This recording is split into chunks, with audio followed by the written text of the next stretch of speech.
ठीक है।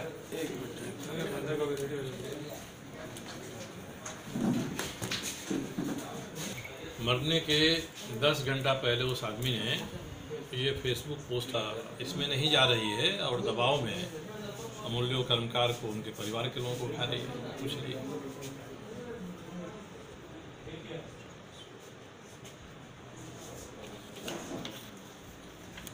भारतीय जनता पार्टी में पुराने समय से विराजमान और नए नवीली दुल्हन की तरह आने वाले लोग मिलकर इसका राजनीतिकरण कर रहे हैं।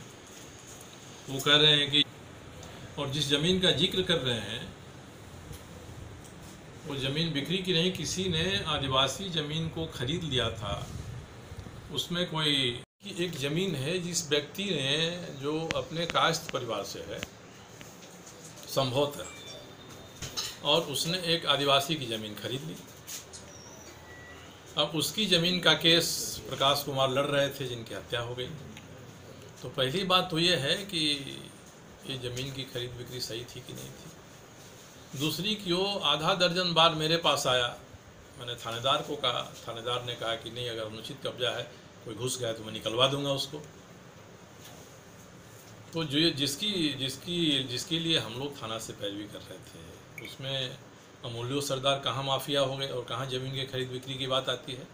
जिसने पहले ही गलत ज़मीन खरीदा है उसको जो संरक्षण दे रहा था वह कहता है कि अमूल्य सरकार माफिया को संरक्षण देने खुद माफिया हैं, जिनको हम लोग और अर्जुन मुंडा जी संरक्षण दे रहे हैं।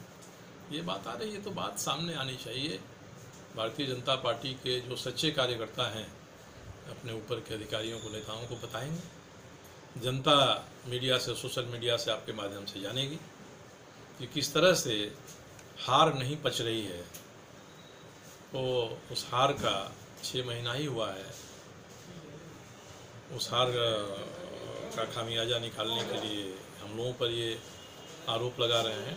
धैर्य रखिए, अभी तो 6 महीना ही बीता है, अभी तो 4.5 साल काटना है आपको। इसी तरह से भारतीय जनता पार्टी आपको केंद्र में ले जाकर मंत्री बना दें, उसी से बन जाइए। मगर यहाँ रहिए तो हार को पचाइए, शालीनता से रहिए। और आप हमको निमंत्रण दीजिएगा तो हम तो न्योता पुराएंगे आपको। हम तो किसी का उधार नहीं रखते हैं, जो हमको देता है हमको सूद के साथ लौटा देते हैं। इसीलिए आज प्रेस कॉन्फ्रेंस हम लोग जो आरोप लगाया है 2 पर, उनको सूद के साथ लौटाने के लिए हम लोग आप लोगों को यहाँ बुलाए।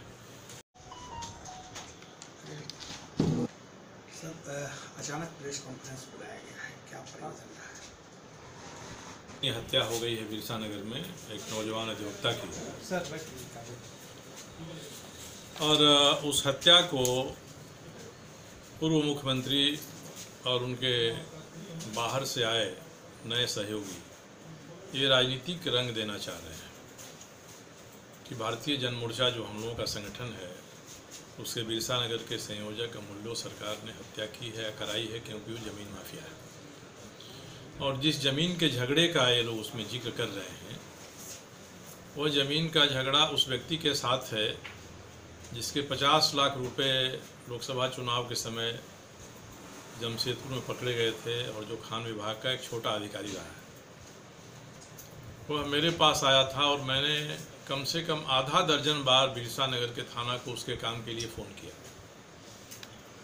इसमें अमूल्य सरदार कहाँ, अमूल्य कर्मकार कहाँ से आ जाते हैं।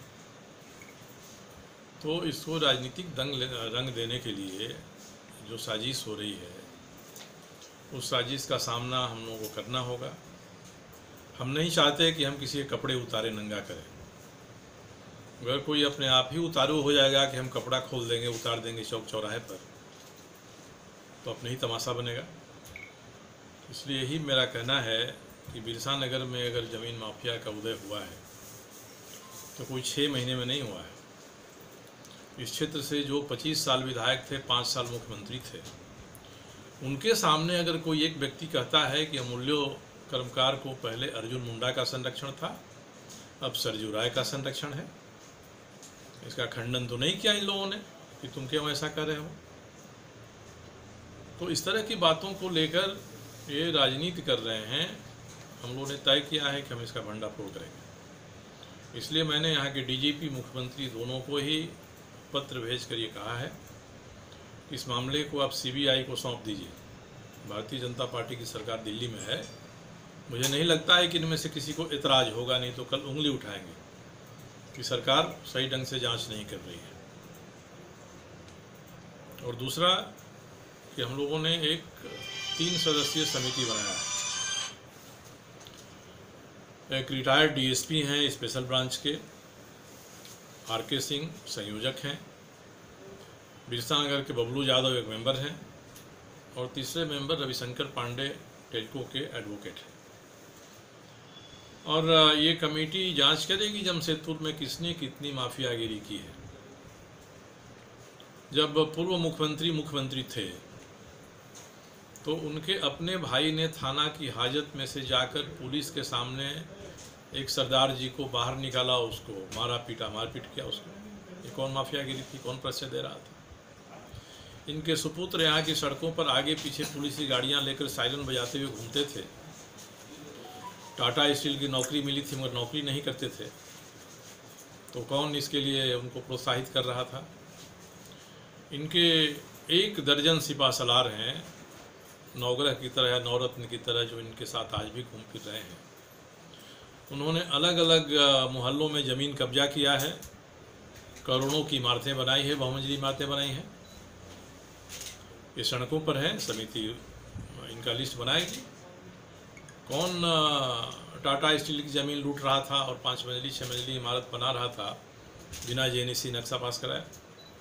किसने भालूबासा में जुस्को के शौचालय को तोड़कर अपना कार्यालय बना लिया है? भालूबासा में नाले पर किसका 15 वर्षों से मार्केट चल रहा है, बाजार चल रहा है? ये सारी बातें सामने आएंगी तब पता चलेगा कि कितने दिनों से जमशेदपुर में माफियागिरी हो रही है, कौन इसका संरक्षण कर रहा है। तो आज जैसे हम शीशा के घर में रहने वाले दूसरे के घरों पर पत्थर नहीं फेंकते हैं, और जो हिमाकत करता है उसका घर अपना करना शुरू हो जाता है। तो आज भारतीय जनता पार्टी के इनसाइडर और एक आउटसाइडर, ये दोनों मिलकर आरोप लगा रहे हैं, और जिस केस का हवाला दे रहे हैं उसे मैं ही उसकी तरफ से पैरवी कर रहा हूँ।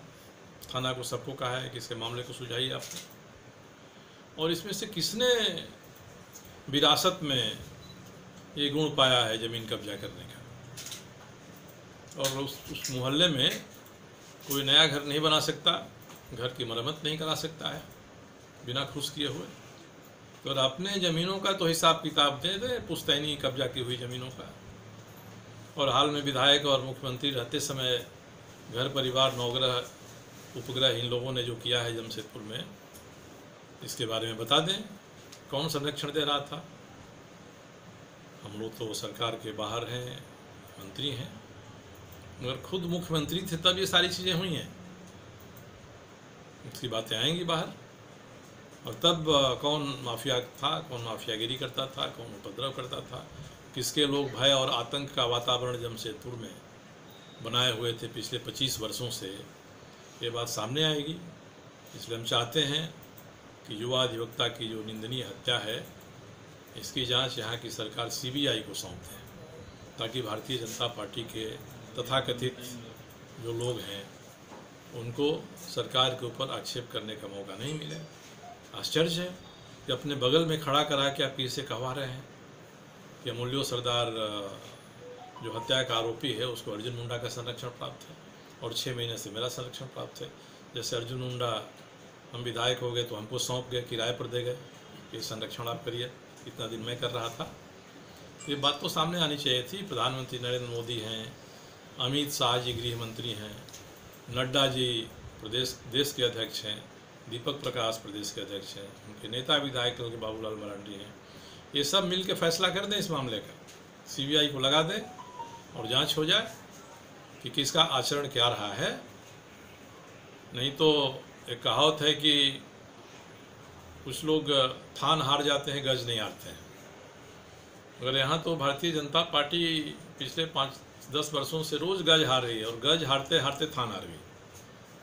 अब आगे और फजीहत होनी है तो भारतीय जनता पार्टी ऐसे लोगों को बर्दाश्त करें जिनके दामन दागदार हैं और जिनके बारे में साबित हुए आरोप फाइलों में पड़े हुए हैं, ये सोच लें। इसलिए मामला उठा है तब ये सारी बातें समेकित रूप से होंगी। और हम चाहते हैं कि युवा अधिवक्ता की जो हत्या हुई है उसकी जांच CBI करे, दूध का दूध हो, पानी का पानी।